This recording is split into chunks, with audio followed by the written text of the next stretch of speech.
Önce Tavsif Azid'in konuşmasını dinleyeceğiz, tebliğini dinleyeceğiz ve daha sonra Doçent Doktor Mehmet Saraç hocamızdan bu tebliğ müzakeresini alacağız. Ve müzakerelerden sonra da kısa bir sürede olsa soru cevap faslı yapmayı düşünüyoruz. Daha sonra diğer hocamız Yasin Muhammed burayı teşrif edecekler. Ve Yasin Muhammed'in tebliğinden sonra da Lütfi Sunar Bey bu tebliğin müzakeresini yapacaklar. Ben oturuma başlarken birinci oturum, sabahki oturumlardan da hareketle bir iki ayetle ben başlamak istiyorum.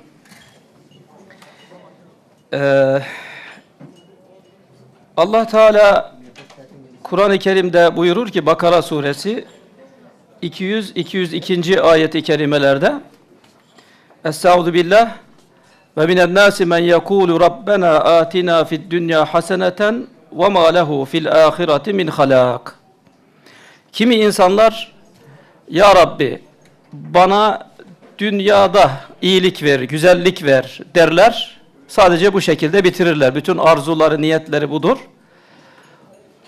Onların ahiret için herhangi bir payları yoktur.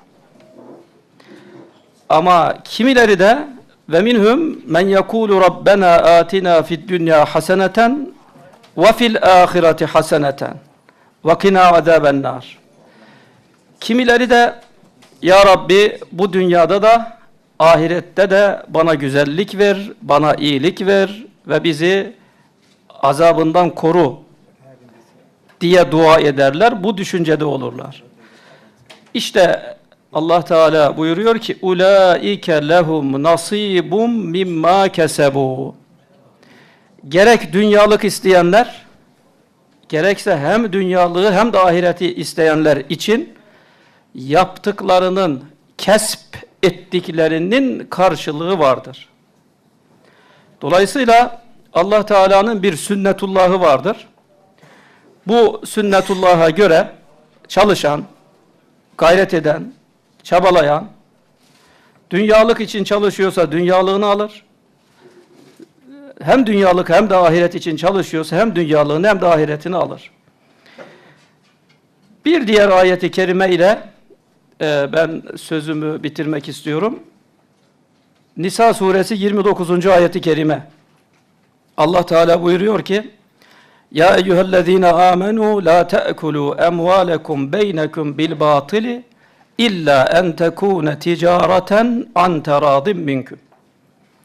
Ey müminler, varlıklarınızı, serveti, malı aranızda batıl yollarla transfer etmeyin. Boş, artı değer üretici nitelikli olmayan eylemlerle aranızda transfer etmeyin.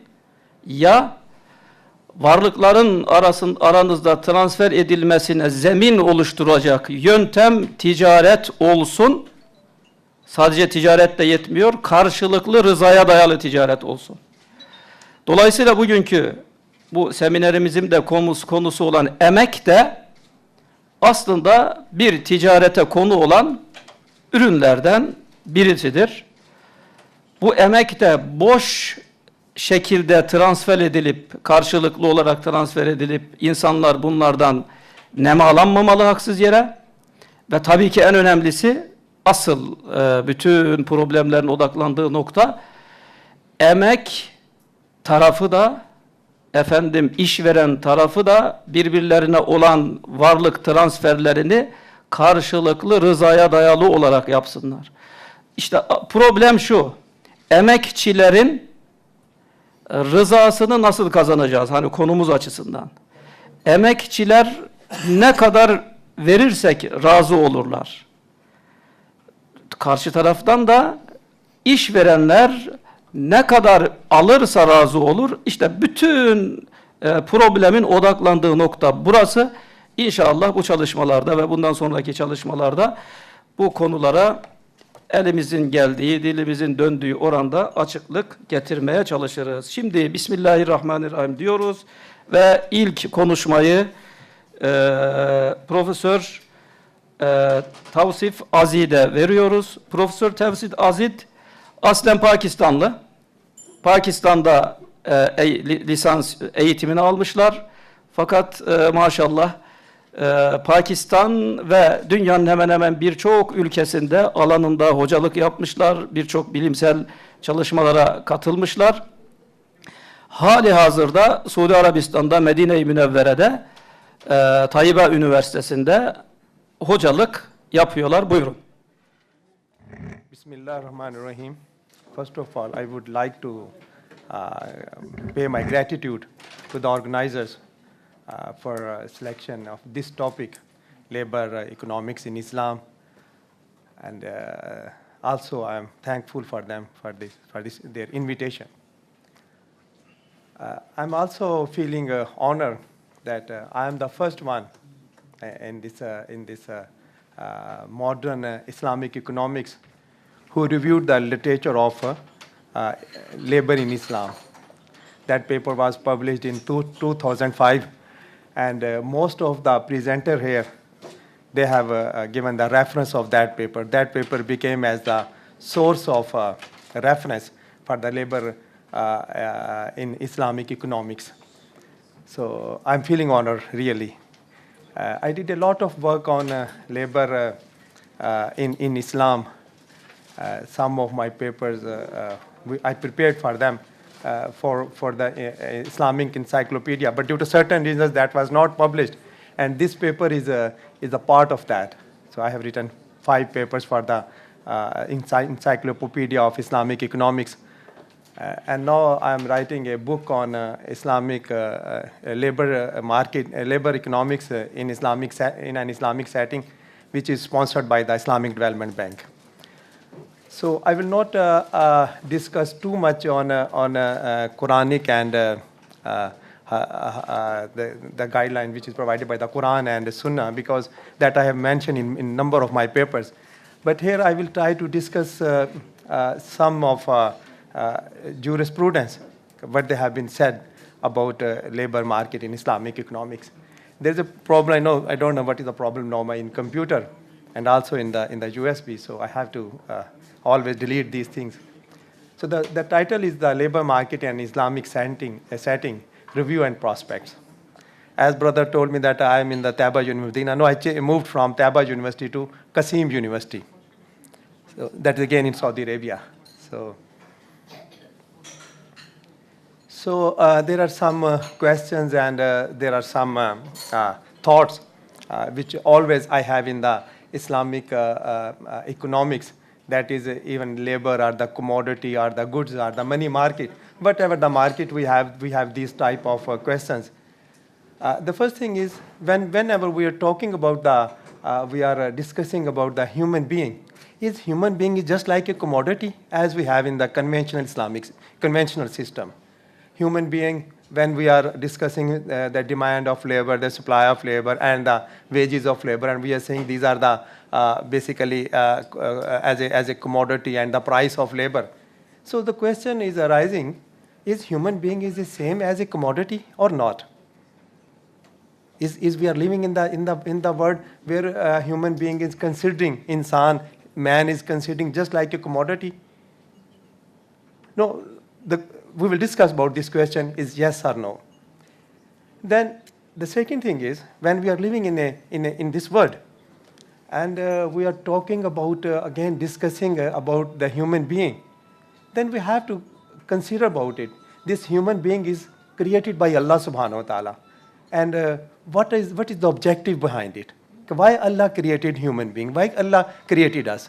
What is the objective behind it? It's just like a commodity. Is just like a banana, apple, and all these things, or it has some objective, it has some purpose. So then when we are coming on that, and we've been solved this problem, why Allah created us, then what is the role of justice, humanity, and altruism in the determination of the price of labor? It's not just like a demand and supply, and when the supply demand intersects with each other, then we are determining the price. Is wages is same as the price of the other commodities? Yes or no? So is there any need to create a moral economy? When we are discussing the moral economy, it is completely different than the conventional economy. When conventional economy, there just is a value free. And when we are discussing about the moral economy, then values must be there. What are the values in that economy? And why values are, sometimes we are giving more preference to the value than the monetary benefits and the material things. So what is the opinion of the Islamic jurisprudence regarding all of these above issues? So we will discuss these issues one by one.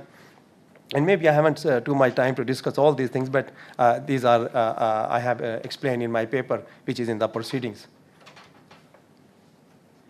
So first of all, I will discuss a bit, not too much, I will not give too much time on this labor market and this mechanism in the conventional setting. So there are generally, as we have in the market, demand for labor, supply of labor. And what is the demand for labor? We have when there is a demand is equal to supply, we have the determination of wages where supply is equal to demand. We have a different theories, and I will not again discuss all of them. So these theories are related to the human capital and why human capital is necessary and why human capital is different from the physical capital. But which theories we have, that is in the micro sense as well as in the macro sense. When we are discussing the macro sense, we are discussing about the income and substitution, and in the substitution we have a layer and income, why income is more important, why layer is more important. So what are the actions someone is taking, and when we are discussing, and also we are discussing about the minor productivity theory, the demand for labor is due to the minor productivity theory. If there's a more minor productivity, there's a more demand. If there's less minor productivity, there is a less demand, and wages are dependent on the minor productivity of the human being, of the labor. And when we are discussing the macro sense, then we are discussing about the aggregate demand. If there's more aggregate demand, there is a more demand for the labor. If there's less aggregate demand, there's less demand for the labor. Then what is the role of state and so on? This is the Keynesian hypothesis, and as well as the neoclassical hypothesis we are always discussing when we are discussing about the labor economics. So what is the reality? It does account for the importance of social networks in the employment process. It's just not like the commodity when we are saying minor productivity of labor or the aggregate demand for labor. This view holds the personal connections and key for both workers and employees. Actual thing is, when there is a demand and there is a supply, so what is the thing? That is the relationship between even that is a conventional economy or the Islamic economy, and whatever the economy we have, that is the connection, personal connections between the employers and employees. Hence, employees are more likely to apply for jobs where they have a personal connection and are more likely to be hired if they apply. So this is the psychological framework which we have everywhere in the world. Sorry for that, there's some things that are coming, I don't know, there's a problem in the virus in my computer. So reality is that decisions, particularly on the supply side, are often loaded with considerable emotional baggage. And a purely numerical analysis can miss important dimensions of the process. So this is the basic reality. When we are taking the decisions are not based on just whatever the money I have or whatever the facilities I have. That is based on the emotional basis. And if you will see nowadays, we have a number of theories which is known as the identity. How the labor and the workers are considering their identity with the particular firm and with the particular organizations.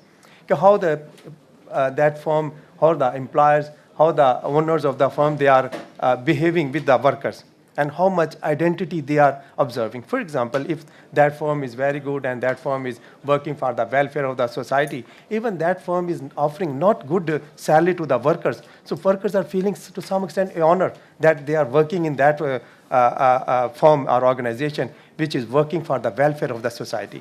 So identity of the worker is very much important. Now, what about the Islamic market? So I'm just passing through all these details which we have in the conventional economic system. So in the Islamic framework, so what is the philosophy? There is a unity of objectives in all activities of man on earth. All activities should aim at seeking one's well-being. The uniqueness in this objective comes from the fact that well-being refers to well-being in this world and well-being in the life hereafter. That is the main objective which we have when we are considering the labor market, and we are saying this is distinguished from the commodity market. In the commodity market, commodities are not accountable to Allah subhanahu wa ta'ala. And when we are discussing the labor market from the Islamic point of view, the most important thing is that is the life hereafter. We are accountable to Allah subhanahu wa ta'ala as an employer and as employee, as a worker, as a owner. All of the sides, both of the sides, they are accountable to Allah subhanahu wa ta'ala. And when they are working as an employer and as an employee, so we have to see what are our actions. As early in the morning, the session, someone has discussed about the amalul mushtarik and amalul has, that is with respect to time and with respect to their work. So whatever the situation, whatever the condition, we have to see that. We have to, what is our target? The target is life hereafter. So the well-being is not in this world, the well-being in life hereafter, as we say in Quran, Rabbana atina fid dunya hasana wa fil akhirati hasana. So in both of the lives, in this dunya and then akhirah, life hereafter. So any well-being in this world, void of well-being in the hereafter, is not well-being by definition. So when we're saying just we are working for this world, and when we want to construct or develop a model for the labor in an Islamic economy, and which is not with the same frequency of the well-being in the life hereafter, that model is not relevant to Islamic economics. So it is instructive to note that any activity implying as well-being in this world implies well-being in the life hereafter too, provided the activity is consciously carried out within the Islamic frameworks of beliefs, ethics, rules, and norms. Islamic set of beliefs, ethic norms, and rules are that thus integral part of a man's entire set of activities, including his economic behavior. So due to that reason, but at the beginning when I started, I mentioned that there should be a moral economy. That moral economy which is based on all of those set of beliefs and the norms and ethics which we have from Quran and Sunnah.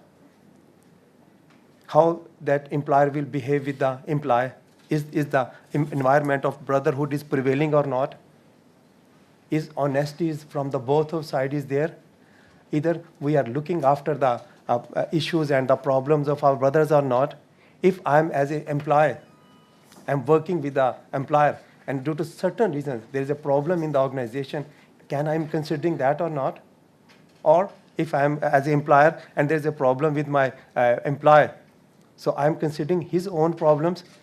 Maybe his productivity is not very high, but he has some problems. As an employer, because when we are saying innamal mu'minuna ikhwa, all the Muslims are brothers. So the brotherhood is also prevailing everywhere, not only prevailing in the mosque or some religious institutions, but everywhere where we are working, brotherhood is there. So what are the principles which we have for the human behavior, even when we are discussing the labor market? The first one is righteousness. Righteousness should be there. Righteousness means we have to follow all the rules and regulation which is given in Quran and Sunnah. And then we are creating that environment. And the second thing is ihsan. Ihsan doesn't mean this is equal to the marginal productivity. Ihsan doesn't mean if aggregate demand will higher, then I will employ the person. Ihsan means even these conditions are not related to there. We have to become good for the others. Sometimes I don't need someone as an employer, but I have to employ because the other brother is more needy than me. And if due to this reason I can cover, I can fulfill his requirements, his needs. Maybe his children are not feeling very well, his parents are not feeling very well, they are not healthy, he needs some money for their health. So what he can do? Either he will beg is begging is not appreciated in the Islamic system. He has to do work. And this is the duty of the employer to provide the employment, even that is not in the need of that. And also the third one is avoiding haram. This is just written, not is haram. Actually this is haram. So we have to avoid those things which are not permitted. So damage, loss, and difficulties. So value relating to judicious use of resources. So what are the values which we have? Sorry for this coming again and again. So what are the basic ingredients? The basic ingredient is avoiding waste, israf. If there is no israf in the Islamic economy, then we can see that how can we increase the growth of the economy, how can we increase the aggregate demand, how we can increase the employment level. And the second thing is spending for others, infaq, sadaqat, and qarde hasana. In that way, we can increase the aggregate demand, and also we can increase the employment level. If even for, as I given the example, if we don't need of it. Just last 5 minutes? Oh, sorry for that. So I have to. So ethical, moral, economic behavior of labor. Can you drag it down and try it? It's coming again and again. I don't know how it's coming. I don't. It's okay. So Just ethic- go.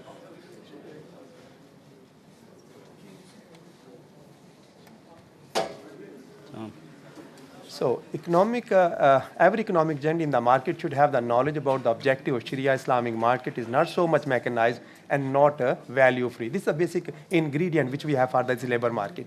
So doing something extra that benefits a person engaged in transactions above and beyond the material benefit. These are two basic principles which we have for the labor market.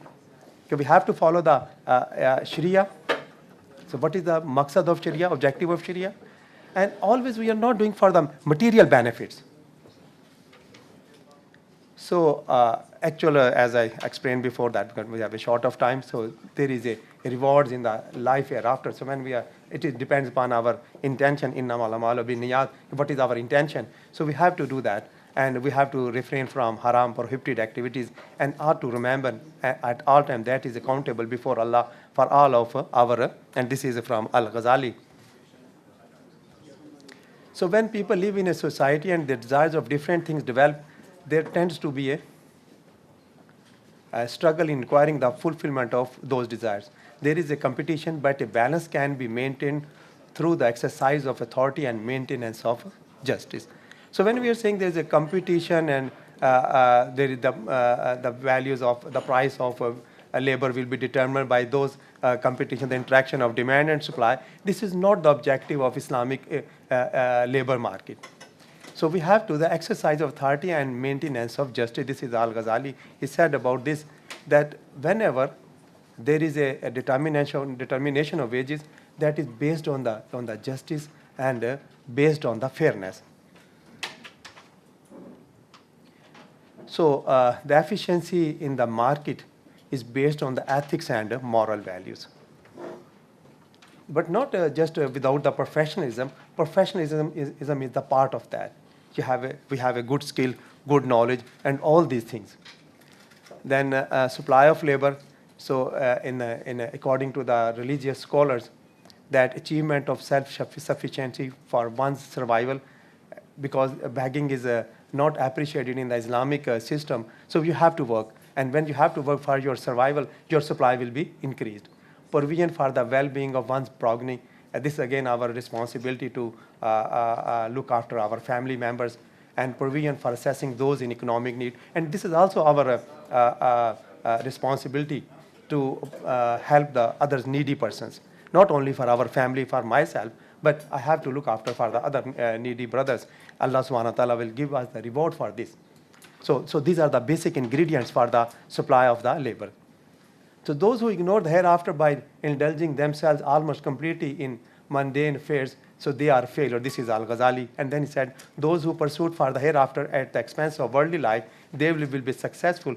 But those who are in both of them, actually Rabbana atina fid dunya hasana wa fil akhirati hasana. They are the actually successful persons in the life. So when we are supplying the labor for the sake of Allah subhanahu wa ta'ala, following the Sunnah and Quran, then supply will be different. Our supply function is not just like the function of the wages, is a function of the amal saleh. What are the actions we have? Just 1 minute. Then gender and child labor. There is no any restrictions on the female, because Ummul Mu'minin Khadija radhiyallahu anha, she is also involved in the business, and we know the very famous story about Khadija radhiyallahu anha. And also there is not restrictions on the child, but not like that. If they want to help, if the family is poor and they want to help their fathers, it is okay from the jurists, from the Muslim scholars. But this is the duty of the state to look after them. Then demand for labor is not just for the marginal productivity of labor. It is based on the God-fearingness. It's based on the taqwa, how much muttaqi our employers are. According to, again, Muslim scholars, this is the fard kafaya. This is the duty, provide the employment better than charity. So this is the will of Allah, and we have to please Allah subhanahu wa ta'ala. There is no restriction on the human capital, on the grades. If you are more knowledgeable, you can earn more, and you are less knowledgeable, you can earn less. But everything becomes cheaper if it is amount increase, except knowledge, as it is a values enhanced, and if it is increases. So most of the Muslim scholars in the favor of that. The demand for different skills for different professions and economic activities has impact on the growth of the economy and society. So there's a determination of wages, fair and justice. All creatures are dependents of Allah, and the most beloved of them to Allah are those who are most beneficial to his dependents. So wages are not just the interaction of demand and supply. This is based on the taqwa of the employer. How he is looking after his dependents, how he is looking after his workers. Those are his subordinates. Those are working under the umbrella of his organization. According to Ghazanfar and Islahi, fixation of wages should be based on the minimum standard of living, and that is druriyat. So we have a different categories. So the druriyat, necessities, should be fulfilled. Just 1 minute. Yeah. So wages and prices, when they are uncertain and indeterminate, as is the case when they are not specified or not seen or their kind is not known, there is a case of uncertainty and gambling. So Ibn Taymiyyah is in the favor of that. We have to fix the wages before that. And what about the Shah Waliullah? The role of justice will be primary in determining his wages, and that of market forces will be secondary. It's not market forces, demand and supply. So what is the justice? What is the necessities of that society, and what are the basic conditions? So instead of that, we can't say that the supply and demand and this interaction of supply and demand is determining the wages of the. So the just wages will be decided in such a manner that neither employer can reduce the wage of worker from the equitable wage, nor can the worker demand more than that. So it's both sides. Both sides, they have to follow the Sunnah of Prophet ﷺ and the orders of Allah subhanahu wa ta'ala. So those have to look after both of them, not just only employer is looking after the necessities and looking after the issues and the other needs of the workers. This is also the duty of the worker, both sides. This is a reciprocal basis. The workers also look after, they have to work with the honesty and so on. I think so. Because Thanks so much. I have to say about the role of state, but no. Yes. Profesör Tevsif'e teşekkür ediyoruz. Tam zamanında bitirdiler. Gerçekten önemli konulara temas ettiler. İşte insan kavramı, market, piyasa kavramı, market değerleri, özellikle İslami piyasa ve normal diğer piyasalar ve insan sermayesi ile fiziksel sermaye arasında bir fark var mıdır, yok mudur? Şimdi bunları Doçent Doktor Mehmet Saraç hocamızdan bu tebliğin müzakeresini alacağız. Mehmet Saraç İstanbul Üniversitesi mezunu, işletme bölümü mezunu. Kendileri İstanbul Üniversitesi'nde ve George Washington Üniversitesi'nde muhasebe bilim dalında yüksek lisans yapmışlar. Boğaziçi Üniversitesi'nde finans alanında doktorasını yaptılar. Sakarya Üniversitesi, özellikle burayı vurguluyorum. Çünkü buradan nereye geleceğimi belki düşünebilirsiniz. Sakarya Üniversitesi İslam, İktisadı ve Finansı ana bilim dalı bölümü açılmasında etkin rol oynadılar. Diğer hocalarımızla birlikte oradaki ve bu bölümün başkanlığını yaptılar belli bir süre. Daha sonra biz Mehmet Saraç hocamızı Sakarya'da bırakmadık. Sakarya'dan aldık. İstanbul Üniversitesi'nde şu anda İktisat Fakültesinde hocalığa devam ediyorlar. Fakat asıl benim vurgulamak istediğim, bütün bu iş, emek, İslam iktisadı, İslam iktisadının bütün diğer bileşenlerinin akademik düzeyde, lisansüstü, yüksek lisans ve doktora düzeyinde yapıldığı Sakarya Üniversitesi'ne ilaveten İstanbul Üniversitesi'nde de böyle bir İslam İktisadı ve Finansı ana bilim dalı açıldı. Burada da bu dersler görülüyor. Mehmet Saraç hocamız da bu bölümün nasıl diyelim temel sütunlarından birisi. Şimdi kendilerini dinliyoruz. Hocam süreniz 10 dakika. Buyurun. Estağfurullah, teşekkür ederim. Bu işler ekip çalışmasıyla oluyor hakikaten. Gerek Sakarya'da, gerek İstanbul'daki çalışmalar inşallah önümüzdeki yıllarda çok daha verimli sonuçları hep birlikte alacağız. Sunumun kendisi İngilizce olduğu için ve değerli sunumu yapan değerli meslektaşımız da İngilizce yaptığı için tartışmayı da İngilizce yapmak uygun olur diye düşündüm. Ama eğer bilahare arzu edilirse daha dar ortamlarda Türkçe'de müzakere edebiliriz. Dolayısıyla İngilizce devam edeceğim. Bismillahirrahmanirrahim. Islamic economics as a distinct discipline, or those who argue Islamic economics, face many challenges in today's modern world, as we know. These include the identity, misperception, misunderstandings, and consistent and useful theory and practice. The most difficult but crucial task is to bring the divine message, teachings, and principles of Islam, along with the legacy of early Muslim scholars, into a useful theoretical framework, develop consistent practice and a robust system in today's world. We all know that Islam, as the final religion and the perfect religion, has all the answers and solutions for every aspect of human life for today and tomorrow. We do have a great legacy of Muslim scholars who once built or contributed to almost all fields of science. However, we need to we need a bridge to convey this understanding to today's mainstream theory and practice. That is what actually Professor Azid primarily emphasizes throughout his useful presentation. Though the paper deals with the labor economics in particular, there is a great deal of remarks which are applicable and true for all subfields of economics, including financial and commodity markets. I also appreciate the emphasis on all aspects of Islamic economics other than finance.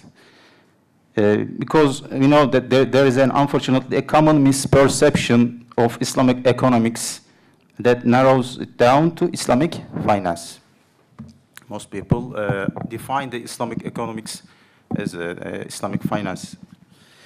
Ironically, Islamic economics is perceived as a marginal field behind or alongside with the mainstream, so-called mainstream economics today. It is ironic because we do know that the ideal solutions that human beings have sought are already embedded within the Islamic understanding. For instance, there's an increasing emphasis in the management and finance on stakeholder approach instead of maximizing the stockholder wealth. My students will remember these discussions from our lectures. Islamic perspective in business has already been based on stakeholder approach. Neoclassics or other systems have ignored or deliberately missed the element of fitrat. The very nature of the human being. Instead of fitra, they focused on the nafs element of the human. Value-free approach has become the essential element. As a result, they failed to provide a sustainable and universal prosperity and happiness justice. Despite this, the neoclassic economics, unfortunately, still enjoys its dominance. Meanwhile, we have to be aware of an insidious strategy or tendency of Western world. Islamic economics and finance as a market or product to sell, to make money, something to market. For them, it is good to have such a niche market as long as it serves the status quo. In other words, Islamic economics and finance is good as long as it remains marginal. Of course, some of our true Islamic practices may be beneficial to those who do not share our faith, as a manifestation of the holy name of Rahman Jalla Jalaluhu. But our goal must be to establish our genuine setting and dominate the entire system, not to accept a marginal role forever. As I usually emphasize, the term Islamic economics actually seems to be a problematic term from the ideal point of view. It is a consequence on the necessity of today's modern world. We accept it for a temporary use of it. Our vision must be to define the entire economics from Islamic perspective only. Therefore, I also like the wording of the title of the presentation. Professor Aziz excellently provides a survey of previous research as a foundation to develop a theoretical framework of Islamic labor economics. It is quite beneficial to comprehend the basic ideas and teachings of the classic scholars such as Ibn Khaldun, Ghazali, and Ibn Taymiyyah regarding the labor economics. Their ideas provide extremely valuable guidance for us towards creating a genuine theory in the modern world. Especially after 2008 crisis, the market economy has been questioned again. New perspectives and approaches have been proposed against the wild capitalism. We see some interesting figures such as in the Western world, such as Charles Eisenstein, who assert a more collaborative, cooperative economic model within the market economic context. Imam Ghazali, centuries ago, excellently formulated the balance between competition and cooperation. Again, I mean, this is a very key point. The balance between competition and cooperation in a market economy. So the competition and cooperation do coexist in an ideal Islamic economic system or Islamic setting. Another controversial issue is women employment. It is a problematic in especially the modern world. Islam opposes the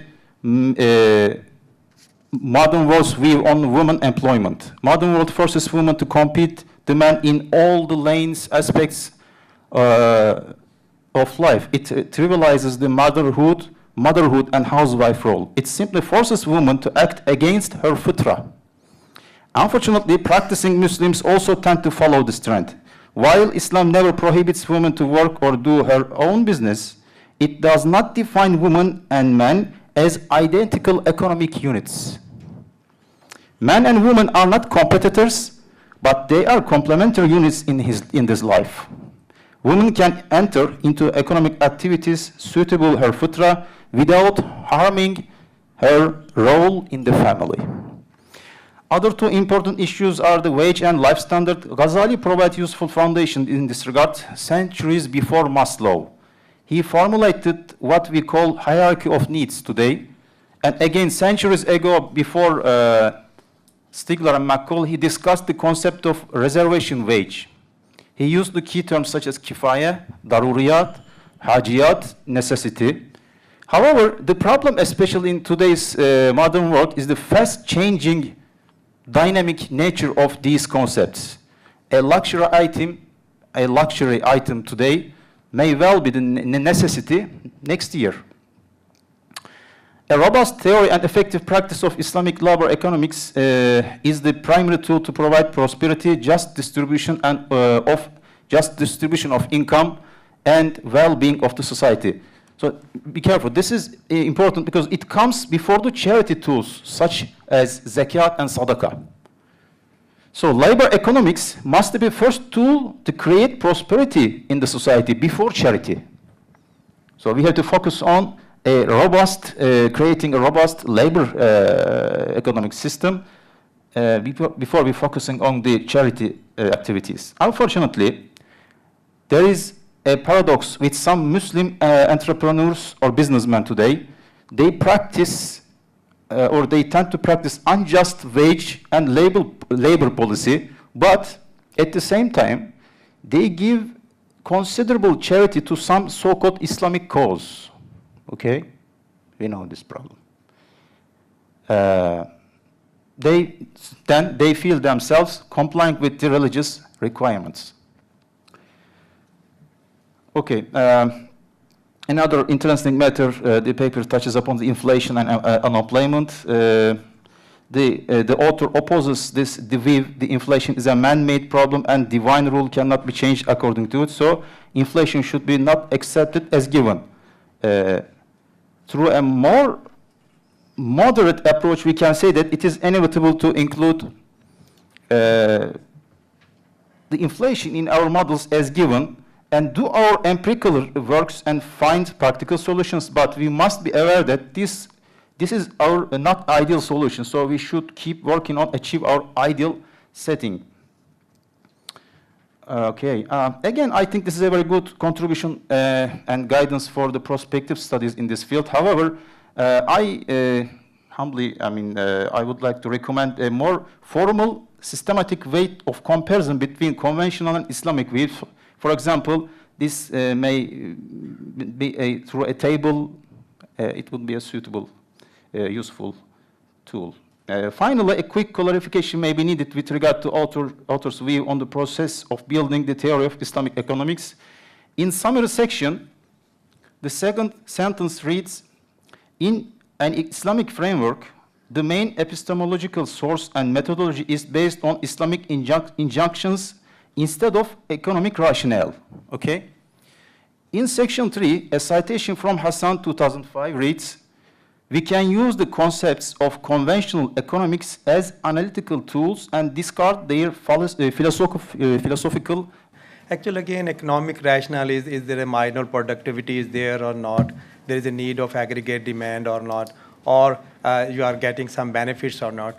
So economic rationale is different than the Islamic injection. Sometimes, if you remember that there was one ghazwa, and there are 3 or 4 Muslims were there, and they brought a water for that. And one is, please give to other one, and then give the water to other, and then give to other one, then to give to other one. Then he came back, so all the 4 are died. This is the rationality, Islamic rationality, not the economic rationality. Economic rationality is that you have to get your own benefit. Selfishness is there. As we have in the new classical economics, we are saying man is a selfish. So this is not based on the selfishness. This is my own opinion. It is maybe right or wrong. And a citation from Hassan, we can use the concept of conventional economics as analytical tools and discard their philosophical. But sometimes these rules and regulation and methodology which we have in the conventional system, that is not conflicts with the Sharia maqasid. If there's no conflict, and instead of going for the new methodology, we can use that methodology, because if there's no clash and conflict with our own objective of the Sharia. Again, I'm right or wrong, but this is my own opinion. So, do you think it is absurd to fully detach the concept methodology from? Sometimes we can do that, because as I told you, if this is not, for example, we have a different models of econometrics. So econometrics is a value free, but it's not have the contradiction with our Sharia objective. We can use as for the empirical models and so on. This is my own opinion. This is not my own. This is one school of thought has this sort of opinion. So, thank you. But thank you, brother. Really, you gave a very good review of my paper, which those things which I'm not able to present here because the length of the, and you presented here. Thank you for that. Okay. Jazakallah. No problem. Hocam var mı? Söyleyeceğiniz bir şey var mı? Yoksa zaten sorularla belki açıklayabiliriz. Evet, artık yani herhalde sorularla biraz daha Evet. açığa çıkacak konular olabilir. Evet, şimdi soru ve cevap faslına başlıyoruz. Soru soran arkadaşlarımız, katılımcılarımız önce çok kısaca kendisini, yani ismini ve eğer herhangi bir üniversitedeyse üniversiteyle olan ilişkisini ifade edip ondan sonra kime soruyu sorduğunu söylerlerse memnun oluruz. Buyurun, kimler var sorusu olan? Buradan bir el. Buyurun. Siz buyurun. Kime soruyoruz? Evet. I want to bring attention to both discussant and paper giver. By the way, my name is Kürşat Aslan, Eskişehir Osman Gazi University, Department of International Relations. Ethical dimension of economics are brought into attention, Western understanding of microeconomic, Islamic precautions and caveats, state-individual relations, minimum wage at the domestic level, and micro understandings, all of them are taught.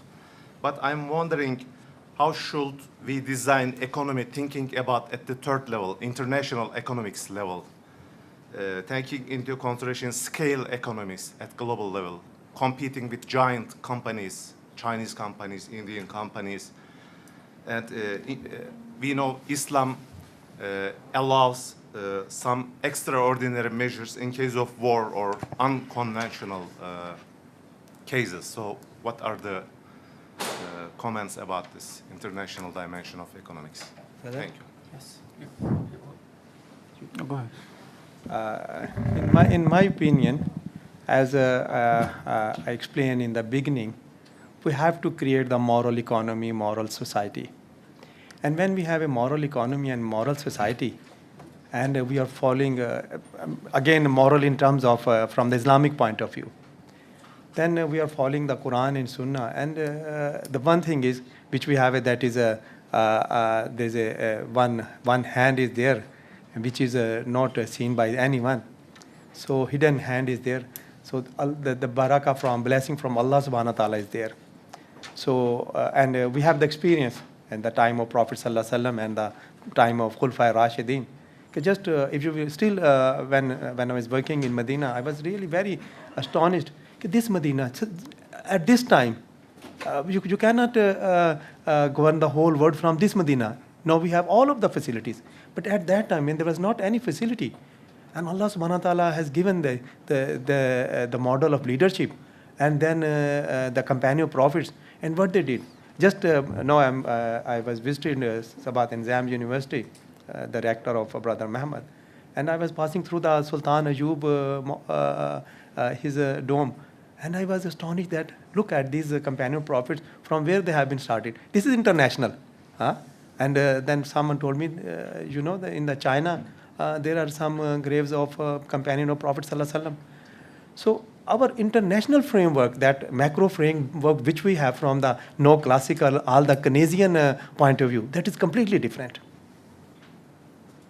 So we need the leadership as a leadership of Prophet sallallahu alaihi wasallam, or the leadership of Abu Bakr Siddiq radhiyallahu anhu and leadership of Umar ibn Khattab radhiyallahu anhu. So if we have a leadership, we can approach all of the world. It depends upon the characteristics of leadership. Because our concept is not the as concept we have in the no classical or in the conventional system. So as I given the example of Medina, so just if you will recall those days, 1400 years before, what was the Medina? And now all the facilities are there. But you can see that how the companion of prophets, they approach at the international level, not the national level, not the regional level. So our macroeconomics is not like that as the macroeconomics of Keynes or the no classical. Our system is completely different.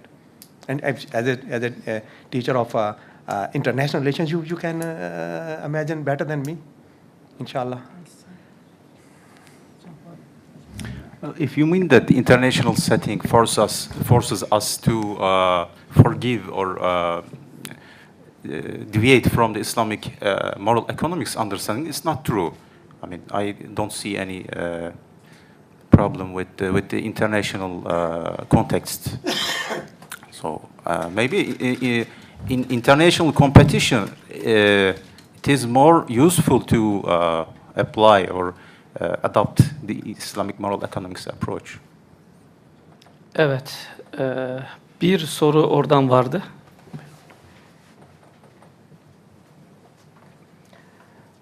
Bismillah.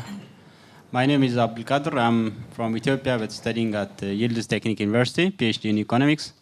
Thank you very much for your presentation. From Ethiopia. Ethiopia. Yes. Ethiopia. Yes, from East Africa.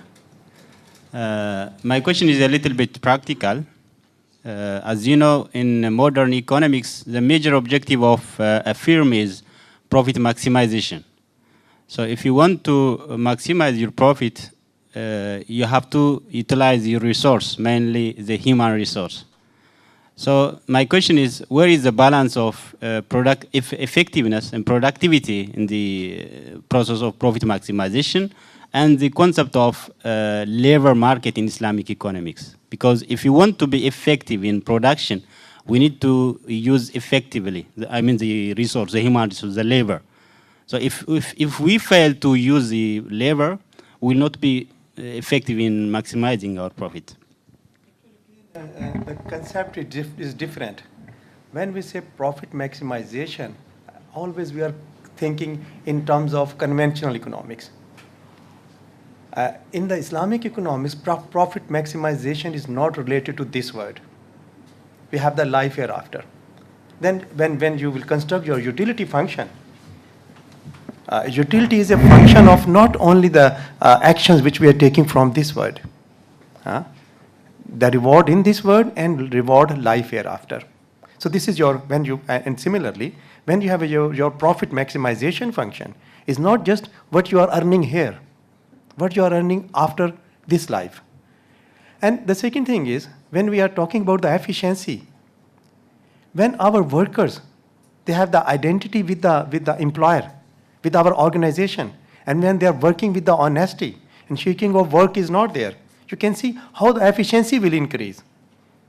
A number of times, it has been observed at the time of Prophet ﷺ, at the time of Khulafai Rashidin, that the workers did the work as beyond their efficiency, because they have the more concern with the employer than concerned with their own wages and their own identity, their own efficiency. So they did a lot of work for their employers, and employers are very much happy. Again, if you take the example of Zaid bin Harisa, and he was the servant of Prophet ﷺ, and when his parents came and they want to take him back, he said, "No, I can't go. I can't, if you are my father, you are my uncle. But the master which we have, that's the best one in the world." So it depends upon the, as I told you in the beginning, this is a reciprocal basis. Employer and employee. How employer is behaving with the employer and how employees are behaving with the employer. So profit maximization, not as we have in the conventional system. Profit maximization, the concept is different. Unless we are not living in the world of neoclassical, classical and Keynesian, then we can think in a different way. But if we are living in the world of that, and then we are increasing, building and developing our hypothesis, then always confusion is there. Jazakumullah khair. You have outlined a number of principles governing human behavior, but you mentioned ihsan, but you have skipped, principle of adl, which is a prerequisite. No, justice is there. No, there in the list of the principles. Maybe I forget. In the paper is justice is no.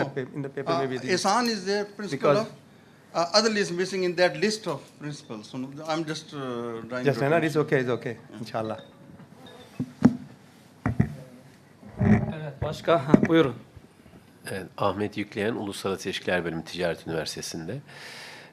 Hocalarıma ben de teşekkür edeyim. İngilizce herhalde sormamız daha uygun olur.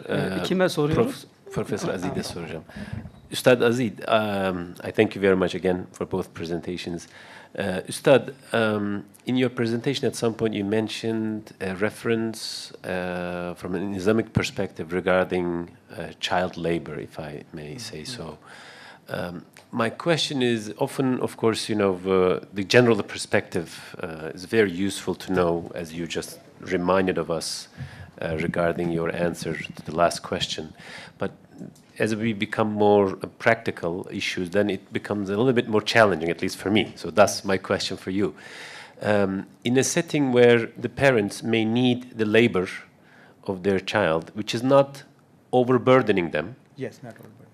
But at the same time, the child is so young that he or she has not still continuing their education. Mm-hmm. If they have to choose one of these two, in terms of your, in terms of the Islamic perspective, let's say, as you are pointing out, what should be the balance? What should be the guide? Because I left the last portion, which is the role of state. Actually, when we want to construct the moral economy, moral society, then this is the role of the state. If you will remember the story of Prophet ﷺ, there was one orphan boy, and he was crying, and Prophet ﷺ asked, "What is the problem?" He said, "I haven't my parents, and I'm an orphan boy." He said, "No, I am your father, as a leader of the state." So this is the duty of the state. But on the other hand, from the Islamic point of view, it doesn't mean that he's helping his father, so he will not go to the school. He has to go to the school, because this is the duty of the Muslim to get the education. There's one hadith of Prophet ﷺ, you have to get the education, you have to go to the China. So, but from the Islamic perspective, if father is doing some job and the poverty is there, and the state is not performing his own role and is not fulfilling its own responsibility, then this is the duty of the children to help their father. And in that way, this is not just for this world. They can get the reward from Allah subhanahu wa ta'ala. Because reward from Allah subhanahu wa ta'ala is always there, whatever the condition, whatever the situation. And especially for the children, when they are obeying their parents, Allah is giving them a lot of reward. So this is not just, again, in the conventional sense, if we are thinking, maybe it is good or it is bad, but when we are thinking in the perspective of Islamic environment, with a moral society, moral economy, and the state is looking after the affairs of that. If you remember the story of Umar ibn Khattab, he was looking after what is happening, and one daughter is saying to her mother, "Don't mix the water in the milk." And the next day, Umar ibn Khattab has given the reward in terms of money or something to that family, because this is the duty of the state to look after everyone. But even then, if state is not fulfilling its responsibility, even then this is the duty of the children, because they will get the reward from Allah subhanahu wa ta'ala. In a number of ways, Quran says about the role of the parents and the rights of the parents. Don't say oof to your parents, and pray for your parents. Rabbir hamhuma kama rabbayani sagira. Ya Allah, bless my parents as they behaved me when I was young. So parents have a lot of rights. Due to that reason, in Islam, completely not forbidding this child labor. But it is in a particular environment, not everywhere, just for their family, for their father, for their mother, and so on. Son bir soru daha alabiliriz. Evet, teşekkür ederiz.